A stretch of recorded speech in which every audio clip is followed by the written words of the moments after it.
Dan pagi hari setelahnya, anggota keluarga itu mati dengan tubuh yang kaku dan mulut yang menganga. Orang tua Dewa menjadi korban atas kutukan itu.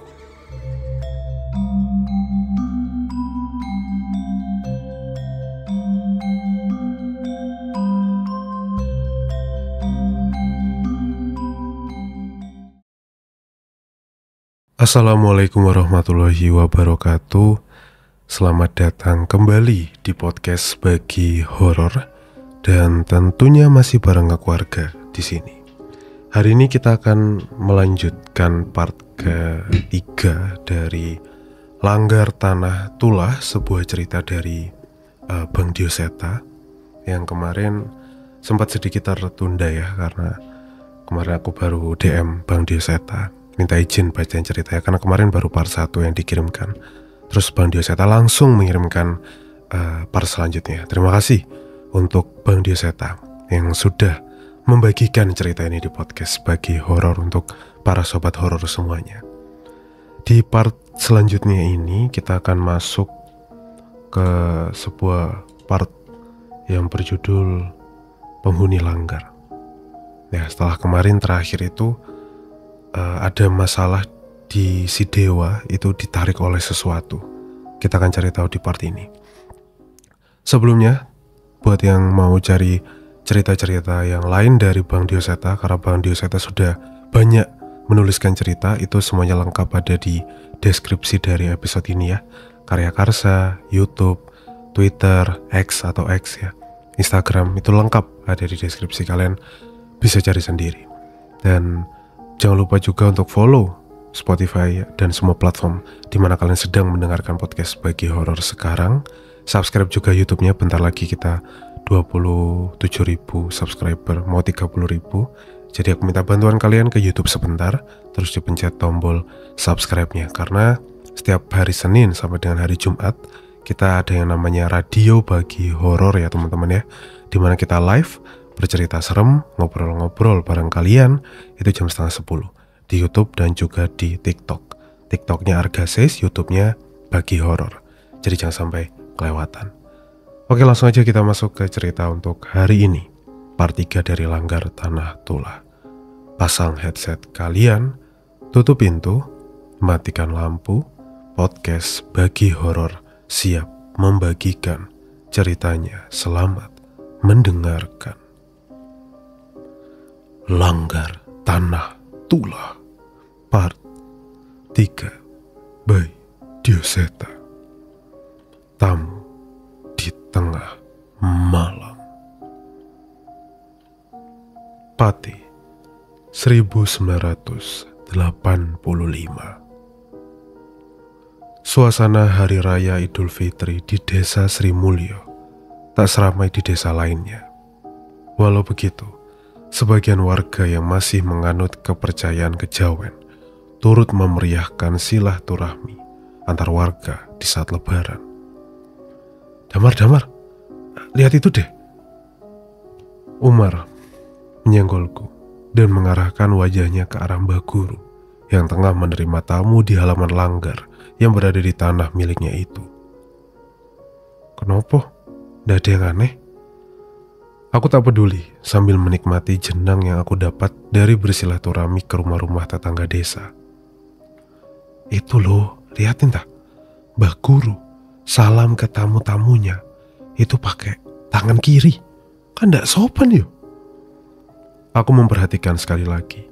Dan memang benar, Mbah Guru menyembunyikan tangan kanannya di belakang dan menyalami tamu-tamunya, warga desa, dengan tangan kiri. Jangan-jangan tangannya lagi sakit kali. Umar memukul kepalaku tiba-tiba. Oh, kamu ini mikirnya itu cuma yang baik-baik terus. Ada cerita yang bikin kesel kalau tahu alasan Mbah Guru itu kayak gitu. Aku mengusap-usap kepalaku sambil memasang wajah penasaran ke Umar. Duh, apaan emangnya? Aku itu baru aja diceritain sama Eyang. Katanya Mbah Guru itu cuma mau salaman dengan tangan kanannya itu sama saudara dan keluarganya aja. yang sederajat katanya. Maksudmu kita dianggap lebih rendah dari mereka? Umar mengangguk. Ia memasang wajah kesalnya sambil menatap pada Mbah Guru. Dalam hati aku berpikir, apa benar ada seseorang yang sampai segitunya menganggap tetangga desanya itu begitu rendah? Sedangkan kami warga desa selama ini itu sudah seperti saudara. Walau begitu, aku masih cukup menaruh hormat pada Mbah Guru. Selain sebagai kepala sekolah SD Impres di desaku, Mbah Guru juga mengizinkan warga desa menggunakan langgar yang berdiri di tanah miliknya. Walaupun sebenarnya langgar itu sudah ada sejak zaman ayah Mbah Guru. Namun di suatu malam, desa sempat digegerkan dengan sebuah kejadian. Saat itu bapak tengah menikmati malamnya dengan segelas kopi di teras, dan aku baru saja hendak tertidur. Tiba-tiba, suara kentongan terdengar dipukul terus-terusan tanpa jeda. Aku mengerti bahwa itu pertanda ada bahaya di desa. Namun mengapa itu secara tiba-tiba? Bu, itu Damar jangan boleh keluar, perintah bapak yang buru-buru masuk dan mengambil sebuah senter berwarna perak besar menyerupai tongkat. Aku yang penasaran hanya bisa mengintip dari balik jendela. Di luar, serombongan warga tampak berjalan terburu-buru. Mereka membawa obor dan peralatan seadanya, seolah bersiap menghadapi sesuatu yang berbahaya. Bapak sempat berbincang sebentar dengan mereka, lalu memberitahu ibu yang saat itu sedang mengandung adikku bahwa ia akan ikut membantu. Kunci pintu rumah sampai bapak kembali, perintahnya tegas. Wajah ibu seketika berubah cemas. Tanpa bicara banyak, ia segera menutup semua pintu dan jendela rapat-rapat. Setelah itu, ibu masuk ke kamarku dan duduk di sampingku, seolah ingin memastikan aku tetap aman. Damar, jangan dibuka. Ibu tiba-tiba menegur saat melihatku mencoba mengintip lagi. Lah, Damar penasaran, Bu. Kampung seramai itu, tapi kita tidak boleh keluar. Ada apa toh? Aku sedikit protes, meski rasa takut mulai menjalari dadaku. Jangan pokoknya, Le. Tadi bapakmu dikasih tahu sama warga. Katanya ada yang nemuin mayat di langgar. Mayat warga desa, Bu.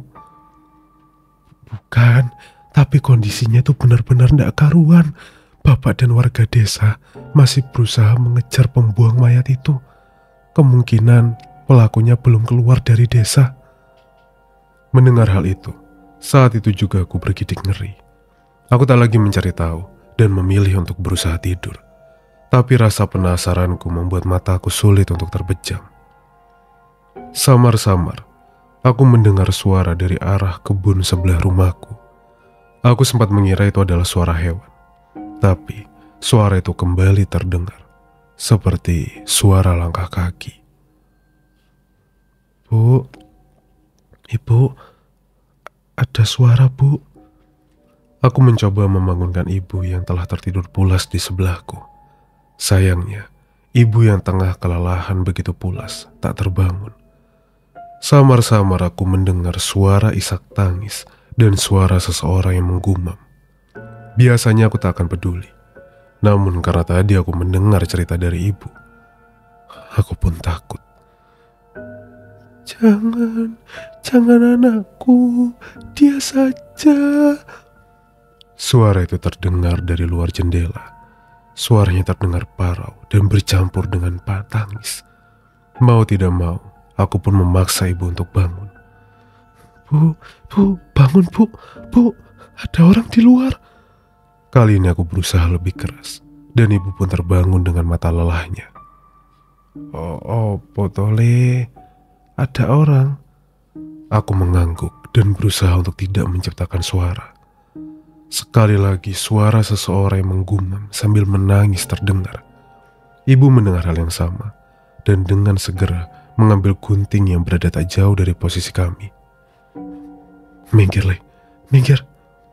Ibu berjalan dengan perlahan ke arah jendela kamar. Dengan berhati-hati, ia membuka tirai jendela itu dan tak mendapati apapun selain gelapnya malam. Ibu pun menarik nafas lega. Tapi saat ia berbalik, tiba-tiba terlihat seseorang berdiri menatap ke dalam rumah dari luar jendela. Rambutnya kusut berantakan dengan mata lebam dan wajah pucat. Tubuhnya bungkuk dan ia pun menggedor-gedor kaca jendela kami. Bu, di belakang ibu!" teriakku. Ibu pun berbalik dan berteriak saat menyadari keberadaan orang itu. Mayat itu aja, jangan anakku." Sosok itu berteriak-teriak seperti orang gila sambil menggedor-gedor jendela.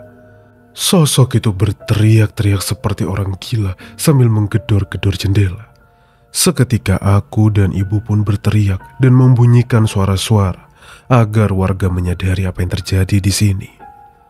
Mengetahui kami menjauh dari jendela, sosok itu malah mengelilingi rumah kami dan menggedor-gedor setiap melihat pintu dan jendela. Tolong! Aku dan ibu berteriak ke arah jendela, berharap ada warga desa yang mendengar. Beruntung, teriakan kami terdengar dan warga desa berkumpul. Mereka berbondong-bondong mendatangi rumah. Saat itu aku dan ibu buru-buru keluar dan bergabung dengan mereka. "Enek opo toh, Bu?"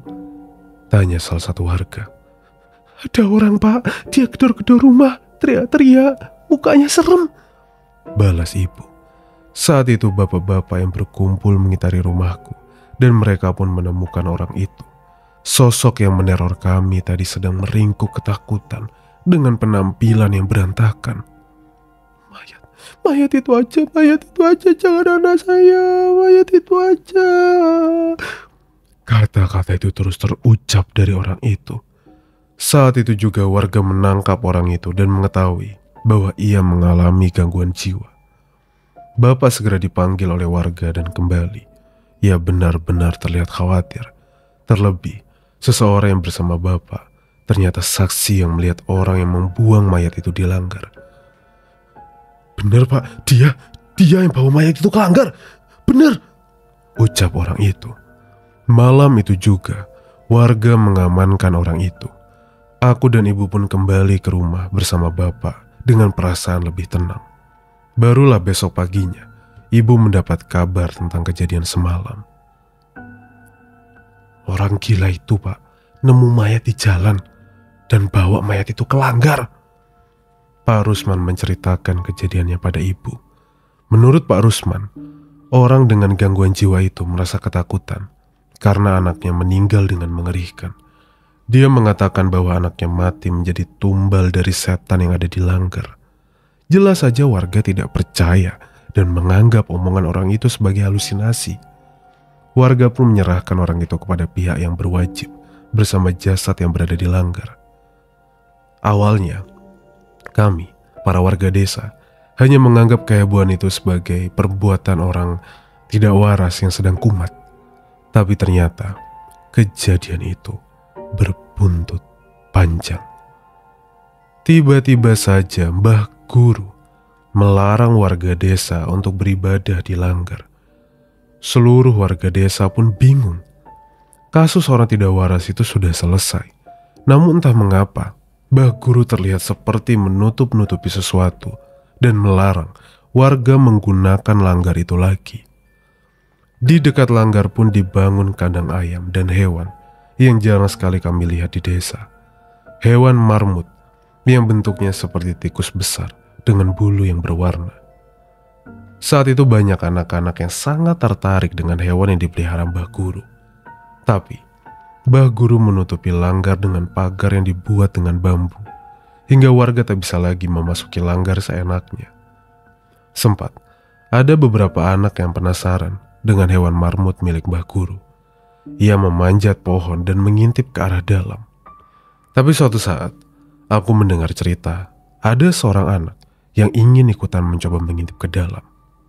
Tapi saat turun, ia kembali dengan wajah yang pucat. Anak itu tidak berkata apapun. Namun selama beberapa hari, anak itu demam dan mengigau.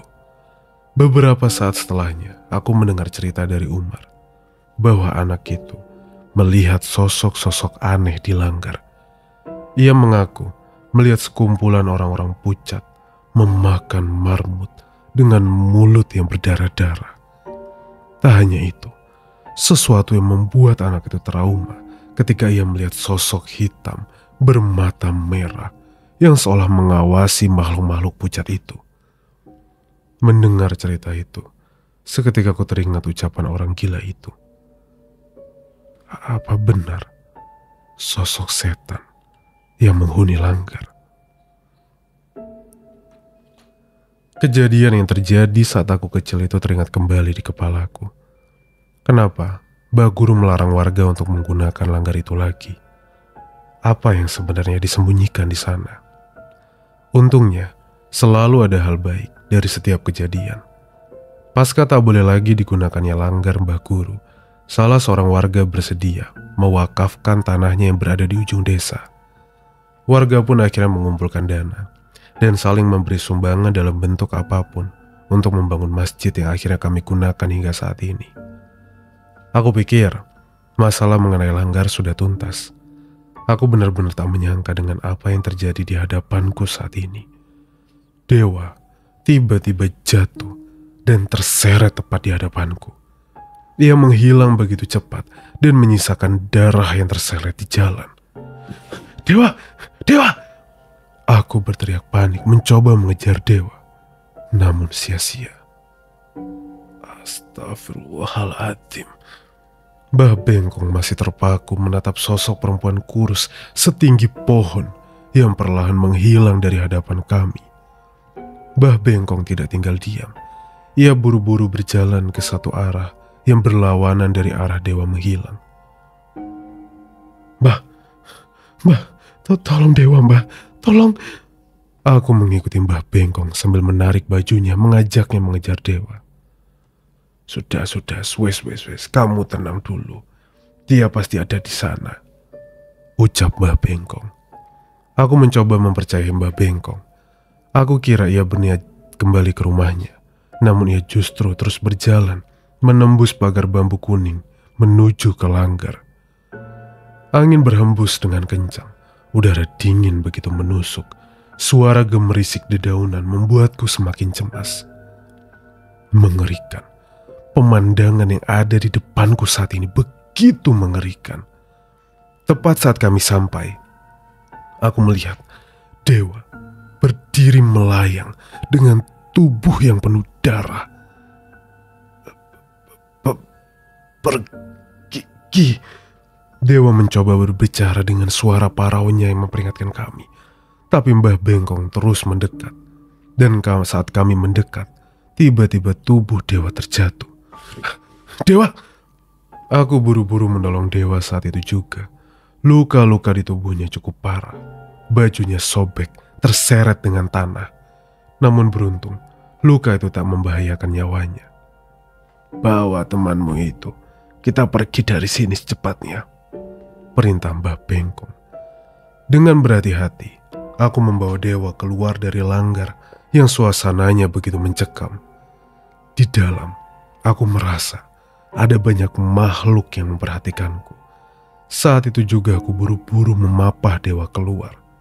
Tapi, tepat saat kami melangkah pergi, tiba-tiba Mbah Bengkong menghentikan langkahnya. Aku pun merasa ada sesuatu di belakang memperhatikan kami.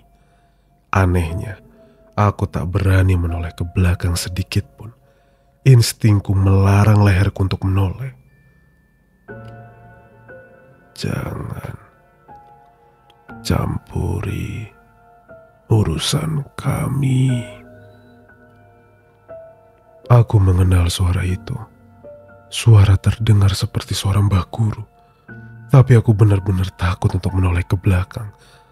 Saat itu Mbah Bengkong yang wajahnya selalu tenang terlihat kesal hingga mengepalkan tangannya erat-erat. Ia pun melangkah pergi dan memberi isyarat padaku untuk mengikutinya. Tanah yang kami tinggalkan, tanah di mana langgar itu berdiri, saat ini benar-benar terasa mencekam. Malam itu aku merasa seperti menjadi tontonan dari puluhan makhluk yang mengawasiku dari belakang. Astagfirullahaladzim, Dewa. Bapak benar-benar panik saat melihat aku membawa Dewa pulang dalam keadaan penuh luka. Ibu buru-buru memanggil mantri desa untuk memeriksa keadaan Dewa. Kami merawat Dewa semampu kami, membersihkan lukanya dan memberi minum untuk menenangkan dirinya. Beruntung, Pak Mantri mau dibangunkan dan datang ke rumah kami. Aku menceritakan pada Bapak tentang apa yang terjadi, tentang kejadian di mana Dewa memungut benda-benda laknat dari sekitar langgar, hingga Dewa diincar oleh setan yang membuatnya hingga seperti ini. Sebagian besar warga desa sudah tahu kalau ada yang aneh dengan langgar itu, tapi belum ada yang senekat kamu, Mas Dewa, ucap Pak Mantri yang hanya bisa geleng-geleng melihat tingkah Dewa. Saya cuma takut, Pak, Dewa membalas dengan suara yang lemah. Saya takut desa ini akan bernasib seperti desa saya dulu. Mendengar ucapan itu, seketika aku tertegun. Aku memang tahu bahwa Dewa hidup sebatang kara dan tak memiliki orang tua lagi. Tapi aku tidak tahu bahwa ada kisah lain di balik itu. Emangnya desa kamu kenapa, Wak? Tanya aku penasaran. Dewa berusaha menahan rasa sakitnya dan berusaha untuk mencari posisi duduk yang nyaman di kasur. Desaku itu mati, Mar. Satu persatu warga itu meninggalkan desa setelah begitu banyak warga yang mati. Aku tersentak mendengar cerita Dewa. Tak kusangka ada masa lalu yang kelam dari seseorang Dewa yang jarang sekali mengeluh. Ia menceritakan bahwa sewaktu ia kecil, desa dikuasai oleh keluarga juragan yang sangat berpengaruh. Kepala keluarga mereka menduduki jabatan penting di pemerintahan daerah. Sebagian warga desa menggantungkan hidup dengan menggarap ladang mereka dan bekerja untuk usaha-usaha milik keluarga itu. Warga desa menghormati keluarga juragan yang sebenarnya cukup dekat dengan warga. Sampai suatu ketika, sang kepala keluarga kalah pemilihan pejabat daerah dan tak lagi menjabat. Keluarga juragan semakin tertutup dengan alasan yang tidak dimengerti. Padahal menurut warga, usaha mereka masih cukup, sangat cukup untuk kehidupan mereka. Tak lama kemudian, kejadian-kejadian yang di luar nalar terjadi. Satu persatu anggota keluarga juragan itu meninggal dengan misterius. Warga desa tidak dilibatkan dalam pemakaman, hingga hanya tersisa sang kepala keluarga yang masih hidup. Awalnya warga desa simpati dengan itu.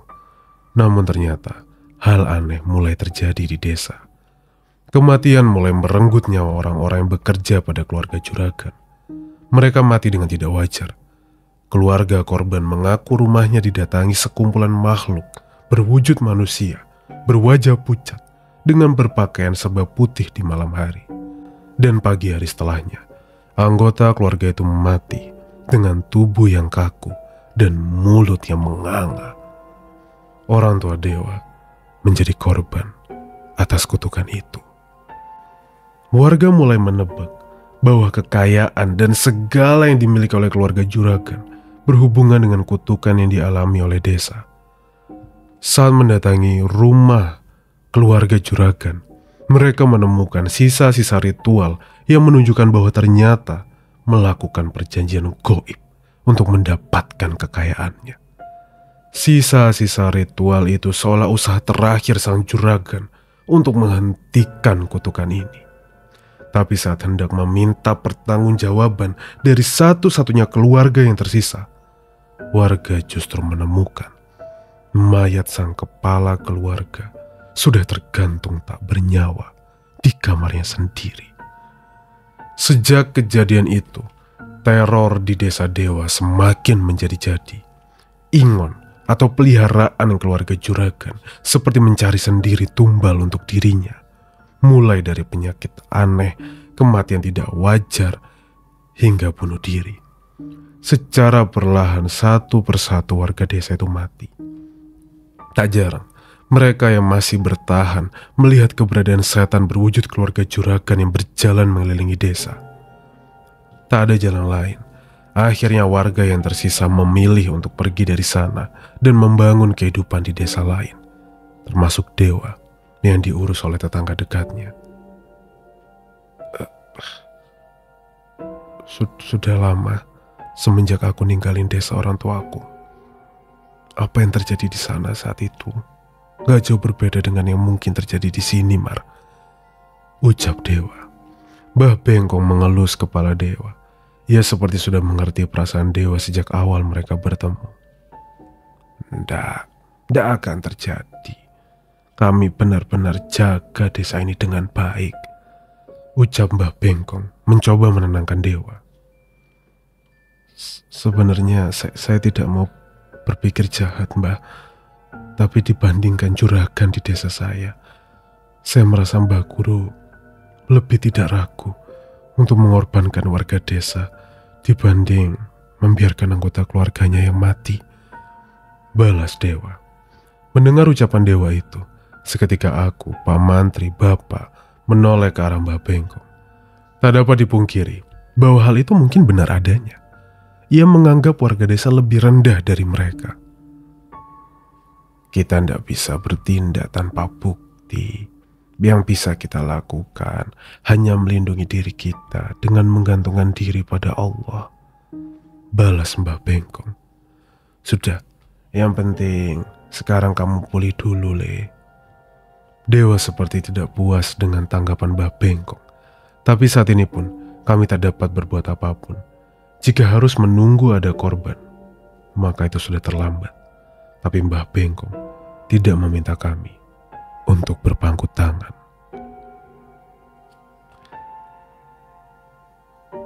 Part 3 Langgar Tanah Tulah berakhir sampai di sini.